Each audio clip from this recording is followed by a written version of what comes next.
It had been cold for several days, and it was getting colder. Welcome to Watch Mojo, and today we're looking at individuals who correctly forecasted catastrophic events. He was among the first people to see the bin Laden threat. Stanley Adams, the Titanic sinking. The fate of the RMS Titanic seemed all but impossible. After all, the massive British ocean liner had garnered a reputation as being unsinkable, but it could not withstand the impact of the iceberg it hit. Is there anyone there? Yes, what do you see? Iceberg, right ahead! Thank you.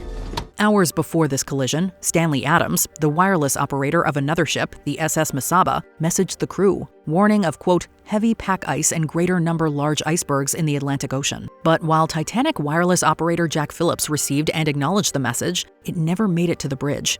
Thanks.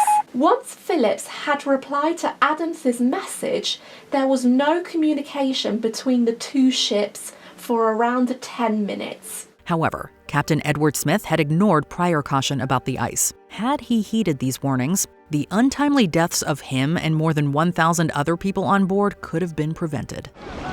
Captain! Captain! Sir!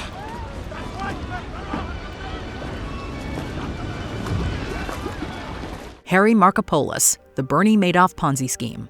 Bernie Madoff ran an investment firm that swindled roughly $65 billion from clients who had been led to believe he was helping them grow their nest eggs through shrewd financial management. With promised returns of around 18%, entire families jumped in. Instead, he was depositing all of his clients' money in a separate bank account rather than investing it, while having employees fabricate trade reports in a giant version of a Ponzi scheme. This guy was just as calm as a cucumber.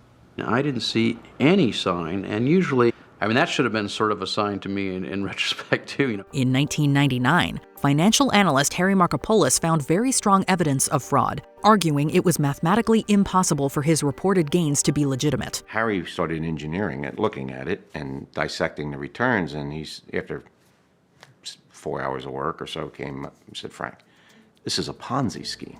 From 2000 to 2005, he tried to warn the U.S. Securities and Exchange Commission of Madoff's deception. While Madoff eventually admitted to his con in 2008, he could have been stopped much sooner had Markopolos been listened to. Nothing phases me. After Madoff, nothing ever will.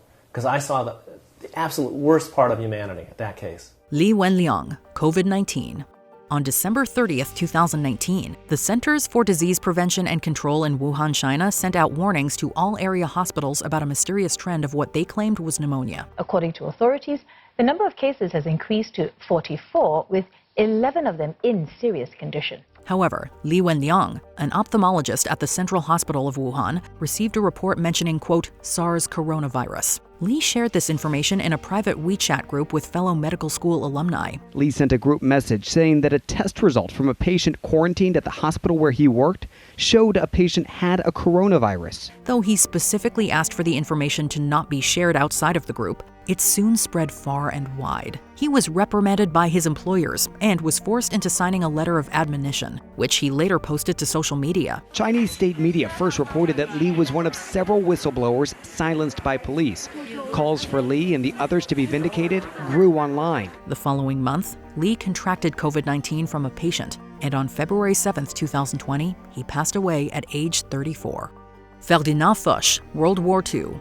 The global conflict lasting from 1914 until 1918 was originally commonly referred to as the Great War and the war to end all wars. The man who endured the war at its worst was everlastingly differentiated from everyone, except his fellow soldiers. This, of course, was not the case, as World War II broke out a little over 2 decades later. One person who could see it coming was Ferdinand Foch, a French general who served as the Western Front's supreme Allied commander during World War I. Foch was involved in the Treaty of Versailles, which he believed should have been much harsher on Germany. The German army was restricted to only 100,000 men. The Navy could now only have 6 battleships and no submarines. He's also been alleged to have referred to it as, quote, an armistice for 20 years, which essentially was proven true. Foch passed away in 1929, meaning he didn't live to see his post-war concerns realized. Ivar von Heerden, Hurricane Katrina. In August 2005, Hurricane Katrina swept through the southern United States, but by far the most devastation happened to the city of New Orleans, which suffered catastrophic flooding when the levees built to prevent that were destroyed by the storm. You know the reason why the looters got out of control? Because we had most of our resources saving people, thousands of people. One person who could see this coming was Ivor van Heerden, then deputy director of the Louisiana State University Hurricane Center. Now, this is a slide from 1999 when we first got started. This is what we were predicting. This is what we were trying to sell.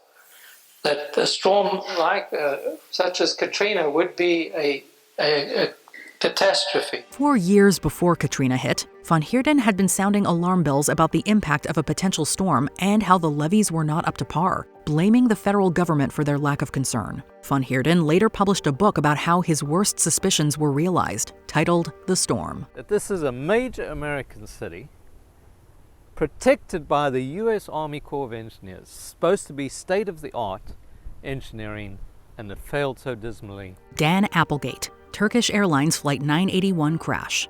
When it comes to aviation, safety is everything, and that doesn't just go for the people flying the plane. On March 3, 1974, Turkish Airlines Flight 981 departed from Istanbul Yeşilköy Airport, headed to London Heathrow Airport. An intermediate stop was made at Paris's Orly Airport. Now, when they arrived to Paris, 50 of the passengers disembarked the aircraft, and they boarded another 216 passengers. Upon its second takeoff, the rear left cargo door blew off, starting a chain reaction that resulted in the plane crashing into the Ermenonville forest, killing all 346 people on board. It slams into the ground with almost 800 kilometers per hour. Because of that speed and the force of the impact, the aircraft is shattered into thousands of small fragments, and there's no fire breaking out just because of the sheer force of the impact. The door's design flaw made it appear secure even when improperly locked. The baggage handler, unaware they needed to inspect the latches, failed to do so. And he also said that he hadn't checked the little verification window that had been installed. And the reason for that was that no one had actually instructed him on why he should be doing it. He didn't know what to look for. He had only seen other people do it. 2 years earlier, Convair engineer Dan Applegate had warned that such a failure was inevitable without critical design upgrades. Sadly, he was right. The new design made sure that the mechanism wouldn't stop until the latches were in their perfectly close position. Jan Hatzius, the 2007-2008 financial crisis. A whole host of combined issues, from predatory lending to lack of proper oversight, led to the worst global financial crisis since the Great Depression. All transactions came to a halt, and there are thousands and thousands and thousands of transactions. The hedge funds who had had assets with Lehman in London discovered overnight, to their complete horror, that they couldn't get those assets back. In 2007, Jan Hatzius, the chief economist of Goldman Sachs, said a full-blown recession was unlikely. However, he argued it was still possible, pointing to a variety of potential factors. Indeed, the economy's downward slide persisted, and in January 2008, Goldman Sachs predicted a recession was coming. The red flag is basically the increase in the unemployment rate, which now has totals about 1/3 of a percentage point on a 3-month average basis. Though he was by no means the only economist forecasting a recession, Hatzius's predictions were the most accurate. Though Hatzius's warnings alone wouldn't be enough to prevent the economic collapse experienced around the world, they serve as an important reminder as to the crucial importance of economists. We can have a lasting economic recovery in the sense that the economy grows through 2010. We expect it to grow, but we don't expect it to grow that quickly. Nikola Tesla, fossil fuel risks. By far the most famous individual on this list, Nikola Tesla is one of the most influential minds of his era and beyond. He experimented with a system of wireless lighting, giving several public demonstrations. In addition to receiving more than 200 patents for his inventions, Tesla also had very shrewd insights about the long-term risks of burning fossil fuels for energy. These were non-renewable resources that would eventually run out, even if it wasn't in his lifetime. In 1915, Tesla wrote it would need to be curbed, quote, in the interest of coming generations, advocating instead for a switch to renewable energy sources, particularly solar power. Electrons are the only moving parts in a solar cell, and they all go back where they came from.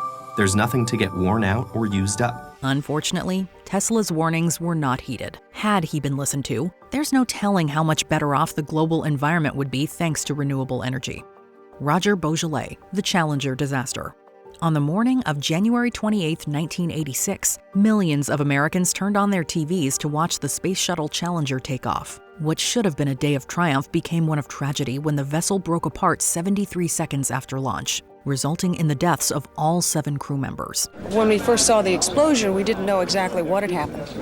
And then we realized, I think we were trying to talk ourselves out of it really being the disaster that it was. In the months ahead of the launch, Roger Boisjoly, a mechanical engineer whose company, Morton Thiokol, was involved in the launch, argued that the cold weather conditions of the January launch would likely lead to the failure of crucial O-rings, and subsequently, the whole vessel. That's when Roger Boisjoly got very vocal about, as far as he was concerned, if you look at those, it's the influence of temperature. But the dire warnings of Boisjoly and others to cancel the launch were ignored, and his grim prediction sadly came to realization. This was a meeting where the determination was to launch, and it was up to us to prove beyond a shadow of a doubt that it was not safe to do so. Before we continue, be sure to subscribe to our channel and ring the bell to get notified about our latest videos. You have the option to be notified for occasional videos or all of them. If you're on your phone, make sure you go into your settings and switch on notifications. John P. O'Neill, the September 11th attacks. The attacks of September 11th, 2001 sent shockwaves throughout the world. We heard a big bang, and then we saw smoke coming out, and everybody started running out, and we saw the plane on the other side of the building. It may have seemed like it came out of nowhere, but John Patrick O'Neill certainly saw it coming. The FBI agent specialized in counterterrorism and helped with the apprehension of the mastermind of the 1993 World Trade Center bombing. One of the agents asked me if he could take the blindfold off Yusuf, and I said, sure, go right ahead. And it was ironic because as he finally focused his eyes, we were right adjacent to the World Trade Center. And he kind of focused in on that. And of course, one of the agents sitting next to him gave him a little bit of a nudge and said, you see, it still stands. He would later zero in on the activities of Osama bin Laden and al-Qaeda. My dad had a lot of video of Osama bin Laden. Whatever was out there was actually in his apartment. He studied him several times, watched the videos I know several times. But his warnings of a potential attack on U.S. soil were ignored, resulting in his leaving the FBI. On August 23, 2001, O'Neill started a new job as Chief of Security at the World Trade Center, and he tragically lost his life in the attacks the following month. Do you remember where you were when any of these disasters were first reported? Let us know in the comments. And he said, I sense a shift, and I think things are going to happen. And I said, when? He said, I don't know, but soon.